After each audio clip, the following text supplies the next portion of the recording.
வணக்கத்துடன் pepper and salt Tamil சொந்தங்களே, நான் உங்கள் இன்பா. எங்களுடைய பெப்பர் அண்ட் சால்ட் என்கின்ற இந்த வலையொலிக்கு நீங்கள் தொடர்ச்சியாக கொடுத்து கொண்டிருக்கக்கூடிய ஆதரவு வியப்பை தருகின்றது. அதுபோல தற்பொழுது நண்பர்கள் பலர் எங்களுடைய பெப்பர் அண்ட் சால்ட் நியூஸ் என்கின்ற அந்த வலையொலியை தேட ஆரம்பித்திருக்கிறீர்கள். அதற்கு ஆதரவு கொடுக்க ஆரம்பித்திருக்கின்றீர்கள். உண்மையிலே அதுவும் மகிழ்ச்சியை தந்து கொண்டிருக்கின்றது. அந்த மகிழ்ச்சியோடு தான் இந்த காணொலிக்குள் நான் பயணிக்கலாம் என்று நினைக்கின்றேன். இன்று இலங்கையிலிருந்து வெளியாகக்கூடிய ஊடகங்களில் ஒரு பிரதான செய்தி இருந்தது. மஹிந்த ராஜபக்சே அவர்களை ஆளில்லா விமானத்தின் மூலம் அவரை அழிப்பதற்கான ஒரு முயற்சி எடுக்கப்பட்டு கொண்டிருக்கிறது. எனவே அவருக்கு பாதுகாப்பை வலுப்படுத்துவதற்கான ஒரு களத்தை உருவாக்க வேண்டும், அவர் மீது தாக்குதல் நடத்துவதற்கான ஒரு களம் நடந்து கொண்டிருக்கிறது என்று புலனாய்வுத்துறையின் சார்பாக ஒரு செய்தி எடுத்து வைக்கப்பட்டிருப்பதாக ஊடகங்களில் ஒரு பிரதானமான ஒரு செய்தியை படிக்கக்கூடிய ஒரு வாய்ப்பு கிடைத்தது.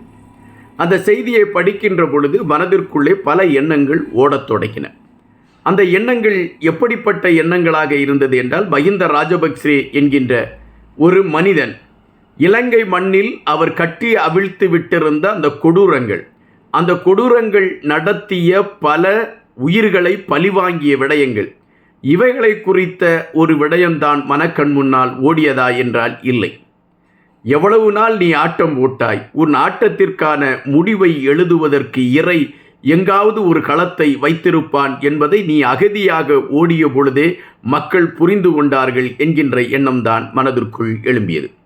மஹிந்த ராஜபக்சே அவர்கள் 2009 பின் அந்த இலங்கை மண்ணில் தன்னை ஒரு அவதார கடவுளாக அடையாளப்படுத்தி கொண்டார். இலங்கை மண்ணில் ஒரு பெரிய மாற்றத்தை உருவாக்கி வைத்த ஒரு பெரிய மாபெரும் தலைவனாக தன்னை அடையாளப்படுத்தி கொண்டார். மக்களுக்காக ஒரு பெரிய களத்தை அவர் இலங்கைக்குள் உருவாக்கி, அந்த களத்தில் இருந்த பல பயங்கரவாத செயல்களை அவர் தடை செய்துவிட்டு ஒற்றுமையான ஒரு இலங்கையை கட்டி அமைத்து விட்டதான ஒரு களத்தை அவர் காட்டிக்கொண்டு இருந்தார். இது அப்பொழுது மக்களும் நம்பிக்கொண்டு இருந்தார்கள். ஆனால் பொருளாதார விடயம் வீழ்ச்சியை சந்தித்த பொழுதுதான் மக்கள் சிந்திக்க ஆரம்பித்தார்கள். இந்த இலங்கை மண்ணை சீனாவிடமும் இன்னும் பிற நாடுகளிடமும் அடமானம் வைத்து அங்கிருந்து பெறப்பட்ட பணங்களை தன்னுடைய சொந்த செலவிற்காகவும் தன்னுடைய உறவுகளுக்காகவும் கொண்டு போய் சேர்த்துவிட்டு ஒட்டுமொத்தமாக இலங்கையை பொருளாதார விடயத்தில் வீழ்ச்சியடைய செய்து விட்டார்களே இந்த சகோதரர்கள் என்கின்ற கொதிப்பு மக்கள் மத்தியிலே எழும்பியது. அந்த கொதிப்பின் வெளிப்பாடாக மக்கள் அவருக்கு எதிரான ஒரு போராட்டத்தை கையில் எடுத்தார்கள். காலிமுகத்திடலில் முதலாக அவர்கள் கூடி அந்த போராட்டத்தை அறிவித்த பொழுது, ஏதோ கூடி கலைவதற்காக ஒரு போராட்டம் அரங்கேற்றப்படுகிறது என்றுதான் மஹிந்த ராஜபக்சேயும் அவர்களை சார்ந்தவர்களும் நினைத்தார்கள். ஆனால் அந்த போராட்டம் வலுவடைந்தது. மஹிந்த ராஜபக்சே பதவியிலிருந்து விலக வேண்டும், கோத்தபய ராஜபக்சே பதவியிலிருந்து விலக வேண்டும், பசில் ராஜபக்சே பதவியிலிருந்து விலக வேண்டும் என்கின்ற அந்த களங்கள் வேகம் கொள்ள ஆரம்பித்தது. ஒரு கட்டத்தில் அந்த போராட்டம் உச்சத்தை அடைகின்றது. மஹிந்த ராஜபக்சே வாழ்ந்து கொண்டிருந்த இல்லத்திற்குள் மக்கள் புகுந்து அங்கு அவர்கள் தங்களுடைய கோபத்தை வெளிக்காட்டக்கூடிய ஒரு களம் அமைகின்றது. எனவே மக்களிடமிருந்து தன் உயிரை காப்பாற்றிக் கொள்ள வேண்டிய ஒரு இக்கட்டான சூழல் மஹிந்த ராஜபக்சேக்கு ஏற்படுகிறது.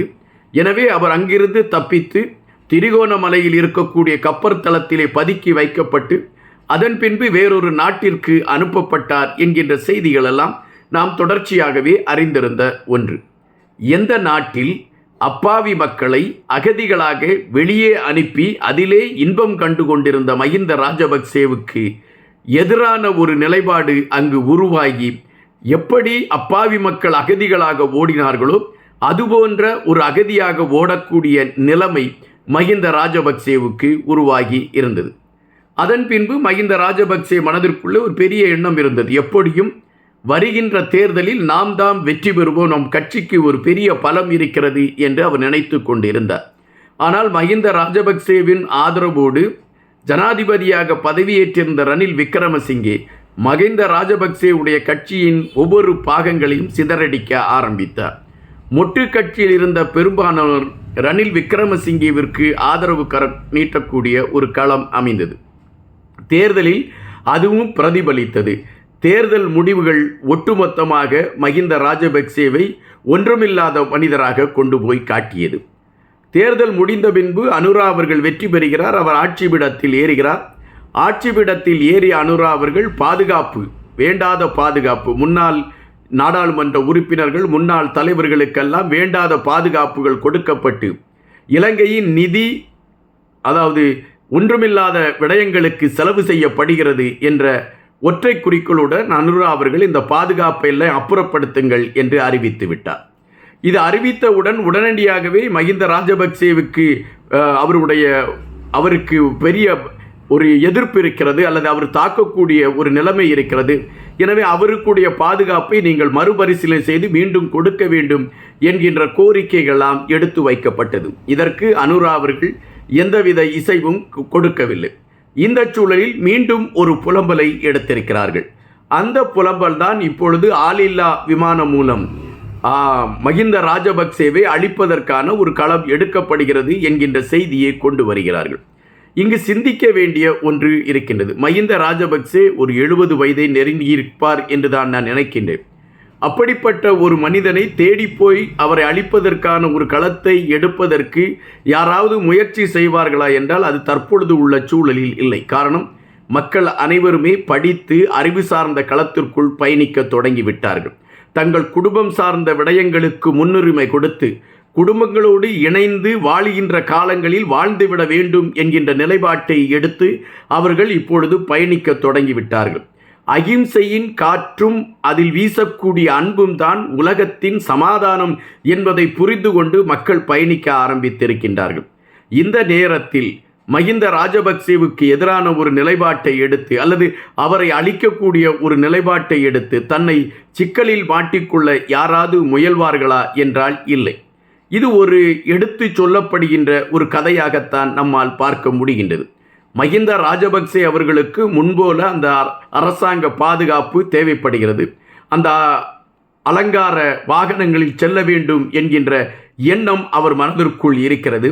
அதற்கு என்ன விடயங்களை சொன்னால் அரசு இசைவு தந்து தனக்கு முன்பு போல பாதுகாப்பு வளையத்தை உறுதிப்படுத்தும் என்கின்ற நோக்கில் இதுபோன்ற கதைகளை அவர் கட்டி அவிழ்த்து விடுவதற்கான ஒரு களம் அமைந்திருக்கலாம் என்பது நம்மளுடைய யூகம்.